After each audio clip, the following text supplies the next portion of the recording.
Kurt Cobain's complicated relationship with fame has been a subject of discussion amongst Nirvana fans ever since the band took off in 1991 with Smells Like Teen Spirit.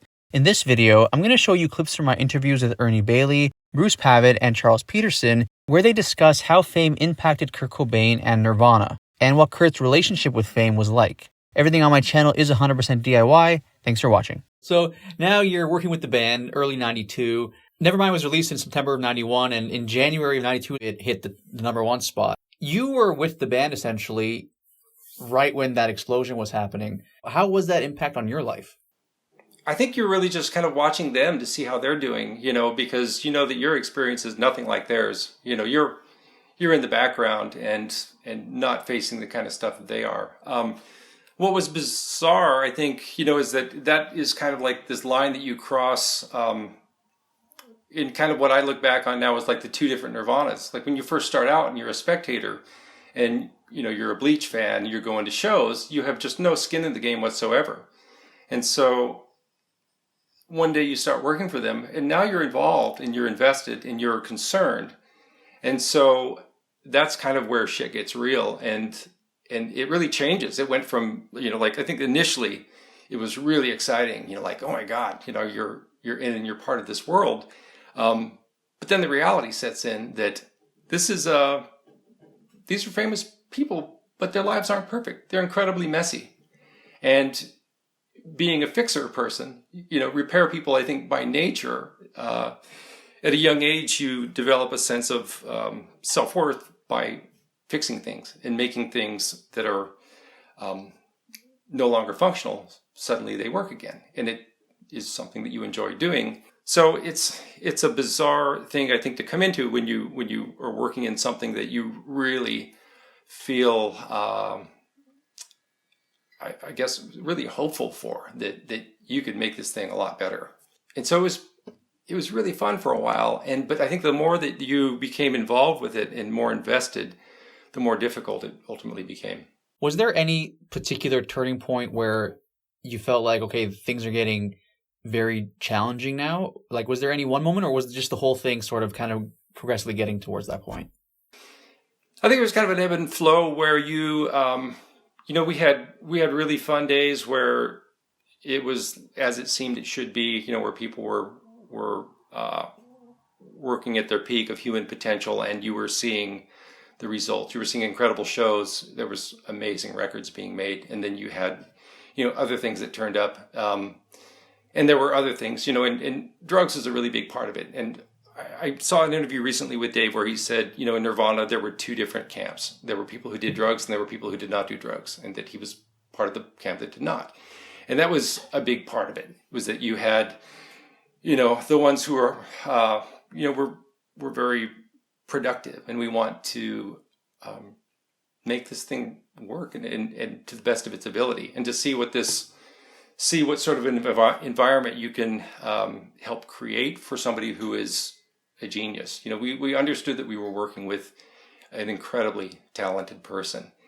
And so, when you saw the choices that he made, and you're looking at it and looking at the realities of it, and you're seeing that there's not really a lot you can do here. And so that's kind of what we had to face. So when it comes to Kurt, one of the things that people debate about sometimes is, did Kurt want to become famous, or did he not want to become famous? In your honest opinion, what do you think? He totally wanted to be famous, but he also was very conflicted because he very much identified with punk ideals. And so that's what made the whole story so fascinating, is that conflict. And Sub Pop was kind of the same way. You had the sub, which was very underground, and pop, which is the implication that underground music could be popular. For Kurt to circle back and go to Steve Albini, that's a bold gesture. Steve's a good engineer, he's a good producer, but he's not super commercial. That was Nirvana's way of saying, we're gonna go with a slightly more abrasive approach. This time, our single is gonna be called Rape Me. I dare you to play that on radio.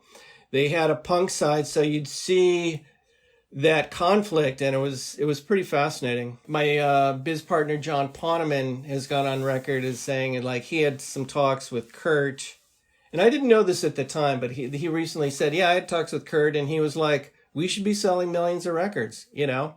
And he was very confident in Nirvana's potential to sell.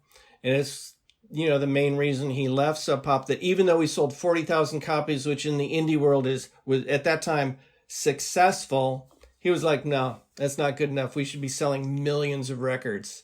And I was like, you know, I wasn't thinking in those terms. I was not thinking that we're going to sign bands that will sell millions of records. That was not in my frame of mind at all. I did not think that was possible coming from where I did, where, you know, things change quickly, that's for sure. This is a bit personal, so if you don't want to answer, you don't have to.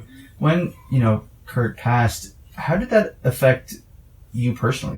Yeah, I mean, of course his death touched me. I mean, that was really like, it affected all of us that knew him or had been, you know, I mean, I'd seen him 2 weeks previously just on the street, and it was, yeah, very deeply affecting. I went to the private memorial for him. I didn't go to the one at the Seattle Center across the street. So, and it's, you know, I mean, I think we've all kind of, for a while, we didn't want to talk about it or process it, or, you know, and then as time went by, you know, we're just, yeah, you just get more comfortable, and it's just, yeah.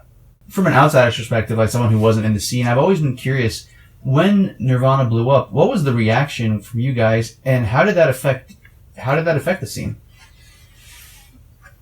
Yeah, when Nirvana blew up, it was kind of a little bit weird at times and disconcerting, because suddenly, you know, this sort of music scene that had been sort of ever growing, the bubble, you know, from a really small core contingent of musicians and fans, suddenly it just didn't belong to us anymore. It was just, you know, dudes that saw them on Saturday Night Live, and yeah, so, and then everybody wanted a piece of it, you know, coming into town, and the bands like Nirvana would often just not even be in town, so we had to kind of deal with all these people coming in wanting a piece of it because they were out touring, doing their thing.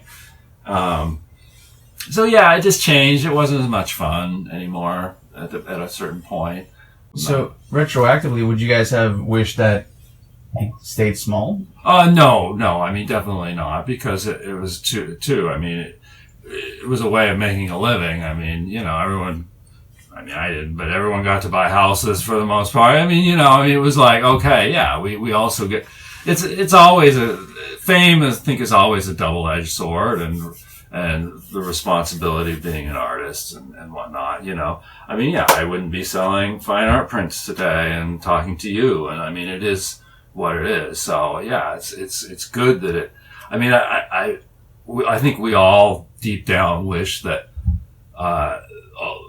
the trajectory of fame and notoriety wasn't through tragic deaths of, you know, individuals in the scene that still continue to happen. So to this day, there's that aspect. Yeah, I mean, it would rather just have become famous because of the music and the fun and the image and all that, versus because of martyrdom and death. Yeah, I hear you. Do you guys from the like the veterans of that scene, do you guys ever hang out and just kind of reminisce about old times? Every once in a while, you know, I mean, you know, particularly when there's an event, maybe at Mopop or what used to be EMP, and certain shows or, you know, reunions and whatnot. I mean, I don't go out as much as, say, some of them do. I just don't. Unless I'm working, I don't really enjoy going out to late shows. Yeah, totally to each their own. Yeah. I mean, it just, I did it. I got, you know. Yeah, no worries, man. So I'm a general. I can do what I want now. Exactly. You earned the right.